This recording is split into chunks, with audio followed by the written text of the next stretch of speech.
Ano passado eu gastei mais ou menos 6 meses em algo que podia se chamar projeto psicológico. Eu estive procurando no jornal local anúncios de emprego e eu achei um convidando pessoas criativas que estivessem procurando por um dinheiro fácil. Bem, a partir do momento em que aquele era o único para o qual eu estava realmente qualificado, eu liguei para o número do anúncio e arrumei uma entrevista. Eles me disseram que tudo que eu precisava fazer era ficar parado, sentado em uma sala, completamente sozinho, com sensores colocados em minha cabeça para ler a atividade cerebral. Enquanto eu estivesse lá, eu visualizaria uma duplicata de mim mesmo, que eles chamaram de minha tupa. Parecia bem fácil, na verdade. Eu concordei quando me disseram quanto iam me pagar. No dia seguinte, então eu comecei. Me levaram para uma sala simples com uma cama e colocaram sensores na minha cabeça. Sensores esses que estavam ligados a uma pequena caixa preta em uma mesinha ao meu lado. Eles falaram comigo sobre eu visualizar a minha duplicata de novo. Então eu expliquei para eles que era chato e eu ficava impaciente. Em vez de me mexer, eu deveria ver a minha duplicata se mexendo e tentar interagir com ela, e assim por diante. A ideia era manter ele comigo o tempo todo em que eu estivesse na sala. Claro, eu tive uns problemas nos primeiros dias, até porque era muito mais difícil do que qualquer experiência extracorpórea que eu já tinha feito na vida. Eu imaginava e visualizava minha duplicata por alguns minutos, então me distraía no final. Pelo quarto dia, eu já conseguia manter ela por mais ou menos 6 horas por perto. Eles me disseram que eu estava indo bem. Na segunda semana, eles me colocaram em uma sala com alto-falantes acoplados nas paredes. Me disseram que gostariam de ver se eu conseguia manter a tupa, mesmo com estímulos para me distrair. A música que eles colocaram era bem desordenada, era feia, inaudível e fazia o processo ser bem mais difícil, mas eu consegui de qualquer modo. Na semana seguinte, eles tocaram uma música ainda mais insuportável, piorada com loops, distorções, microfonias e algo que pareciam serem vozes guturais falando em idiomas estrangeiros. Na verdade, eu só ria daquilo. Já tinha me tornado profissional em manter a minha tupa por muito tempo. Eu comecei a ficar entediado com o passar dos dias, e para animar as coisas, eu comecei a interagir com a minha cópia. A gente conversava, jogava Jockey Pô, e eu o imaginava dançando breakdance ou qualquer coisa que eu julgasse engraçado. Eu perguntei aos doutores se aquilo atrapalharia de alguma forma, mas eles só me encorajaram a continuar. Então a gente brincava, conversava, e foi divertido até que as coisas ficaram estranhas. Um dia eu estava contando a ele sobre o meu primeiro encontro, e ele me corrigiu, dizendo que a garota estava vestindo uma camisa amarela e não verde. Eu pensei no que ele disse por um momento e eu notei que ele estava certo. Isso me assustou um pouco. E após o expediente, eu falei com os pesquisadores sobre aquilo. Ah, você está usando ele como uma forma de chegar no seu subconsciente, eles explicaram. Você sabia em algum lugar que estava errado, então seu subconsciente lhe autocorrigiu. O que era assustador se tornou até divertido. Eu podia consultar o meu subconsciente e revirar memórias passadas muito facilmente. A minha tupa podia citar páginas inteiras de livros que eu havia lido anos atrás e se lembrar de coisas que eu havia aprendido no ensino médio e já tinha esquecido até. Era incrível. Com o tempo, eu comecei a levar a minha duplicata para fora do centro de pesquisas. No começo eu tive medo, mas com o tempo eu me senti mais à vontade sempre que eu me entediava. Eu trazia e passava o tempo. Eu trazia tanto que até começou a parecer estranho não tê-lo por perto. Eu o levava quando saía com amigos, quando ia à casa da minha mãe, e até levei ele por um encontro uma vez. E uma vez que não precisa falar em voz alta com ele, eu podia manter conversa sem que ninguém soubesse. Eu sei que pode soar meio estranho, mas era divertido. Além de ser minha subconsciência e memória sempre ao meu dispor, estava começando a ficar mais atento do que eu, mesmo para as coisas ao meu redor, notando detalhes e sinais de linguagem corporal que eu nem mesmo tinha percebido. Por exemplo, nesse encontro que eu levei, eu pensei que as coisas estavam indo mal à beça, até que ele me apontou sinais que ela estava rindo demais das minhas piadas e estava dando muitas chances para que eu falasse algo a mais. Então eu realmente notei e escutei o que ele dizia, e vamos apenas dizer que o encontro se saiu muito bem. Quando fizeram 4 meses em que eu estava no centro de pesquisas, ele estava comigo constantemente. Então, os pesquisadores vieram até mim e pediram para que eu parasse de visualizá-lo. Então, eu me neguei, e isso de alguma forma agradou eles. Eu silenciosamente perguntei à minha duplicata o que deveria ter trazido essa ideia, e ele simplesmente deu de ombros. E eu também. Eu me afastei um pouco do mundo naquela época. Eu estava tendo problemas em conviver com as pessoas.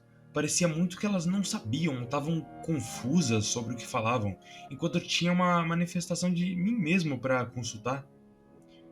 Fez com que socializar ficasse estranho. Ninguém parecia ciente do que fazia elas ficarem bravas ou alegres. Não pareciam saber a razão por trás de tudo. Mas eu sabia, ou pelo menos podia perguntar para mim mesmo. Um dia, um amigo meu me confrontou em uma tarde. Ele socou a porta até eu abrir e caiu como uma tempestade em mim, raivoso. Você não atendeu o telefone por 2 semanas, porra! Qual é a merda do seu problema? Eu ia pedir desculpas e provavelmente ia levar ele a um bar naquela noite. Só que a minha tupa ficou furiosa. Bata nele. Ela disse. E antes que eu soubesse o que eu estava fazendo, eu soquei ele. Eu ouvi seu nariz quebrar, ele caiu no chão e se levantou balançando, e batemos um no outro até arrebentar o meu apartamento.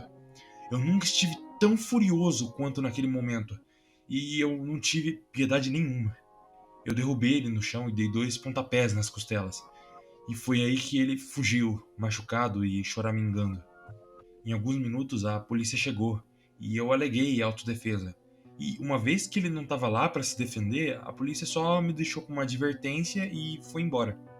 A minha tupa estava animada o tempo todo e passamos a noite falando sobre a briga e sobre como eu dei uma bela surra no meu amigo. De manhã eu vi o meu olho roxo e meu corte no lábio e lembrei do que havia ocorrido para iniciar a briga. A minha duplicata é que havia se irritado, não eu. Eu bati em um amigo chateado e eu me senti bem por isso. A tulpa, claro, estava presente e sabia dos meus pensamentos. Então disse: Você não precisa dele. Você não precisa de Mais ninguém. Eu me arrepiei com o comentário. Eu contei aos pesquisadores o que tinha acontecido e eles apenas riram de mim, dizendo que eu não podia ter medo de algo que eu estava imaginando. A minha tulpa apenas balançou a cabeça e sorriu para mim. Eu tentei considerar aquelas palavras seriamente e não ter medo, mas a tuba estava realmente me incomodando com aquele sorriso constante e malicioso, e não havia emprego no mundo que valesse a minha sanidade. Eu evitava olhar ou me concentrar nele, mas sempre que eu olhava para ele, ele estava com os olhos rápidos e mais tenso.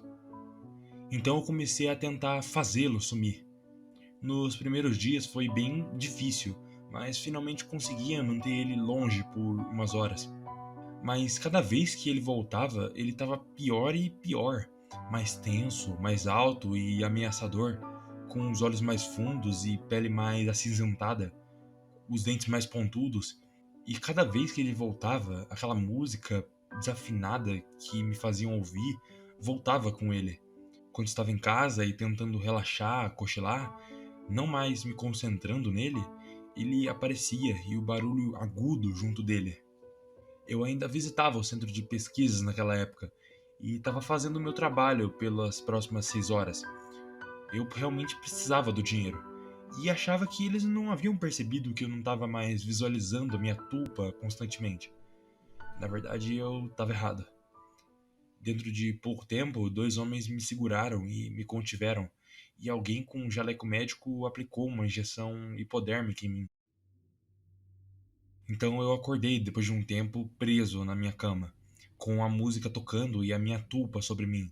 Ele mal se parecia mais com um humano. Ele tinha olhos afundados até as órbitas, os dedos longos e deformados, e era bem mais alto que eu, porém corcunda. Ele era assustador pra caralho. Eu tentei me concentrar em não vê-lo mais, só que eu não conseguia me concentrar. Ele riu e deu um tapinha na intravenosa em meu braço. Eu lutei contra as amarras da melhor maneira que pude, mas eu mal podia me mover. Eles estão te enchendo com aquela merda, eu acho. Como vai a cabeça, hein? Tudo confuso? Ele chegava mais e mais perto conforme falava. Eu tive náuseas, seu hálito era como carne passada. Eu me concentrei muito, mas eu não era capaz de bani-lo. As próximas semanas foram terríveis. Quase sempre entrava alguém em um jaleco e me injetava alguma coisa ou me forçava a engolir uma pílula.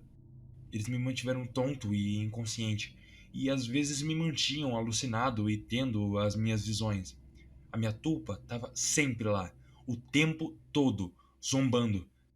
Ele interagia, ou talvez até fosse o motor das minhas alucinações. Eu cheguei a alucinar que a minha mãe veio me visitar, me abraçando, chorando, e então ele cortava a garganta dela e me banhava em seu sangue. Foi tão real que eu pude sentir o gosto.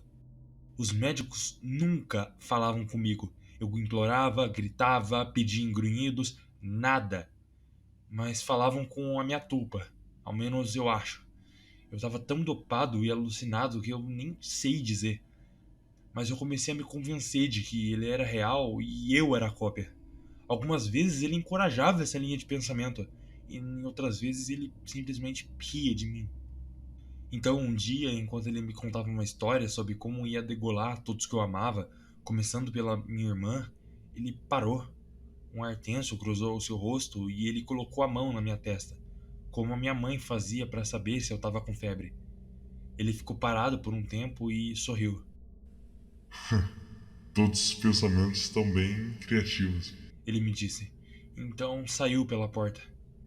Após 3 horas, eles vieram ao meu quarto e me injetaram algo muito forte, de modo que eu desmaiei. E quando eu acordei, eu estava deitado, desamarrado e livre.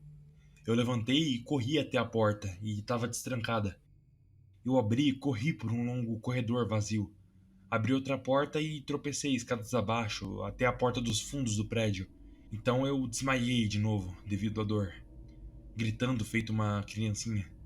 Eu sabia que eu deveria continuar correndo, mas eu não conseguia.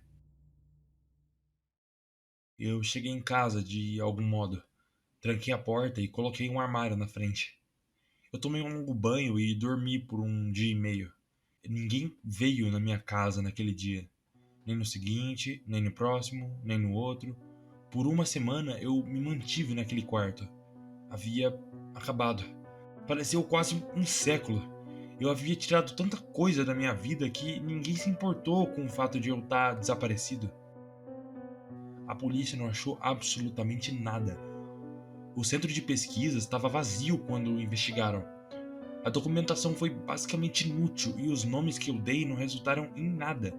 Até o dinheiro que eu recebi era irrastreável. Eu me recuperei o máximo que pude. Eu não saio muito de casa. E quando saio eu tenho ataques de pânico. E choro. Choro muito. Eu não durmo muito e os meus pesadelos são terríveis. Acabou, eu tenho que tentar me convencer. Eu sobrevivi. Eu uso as técnicas de concentração que aqueles bastardos me ensinaram. E até que funciona um pouco.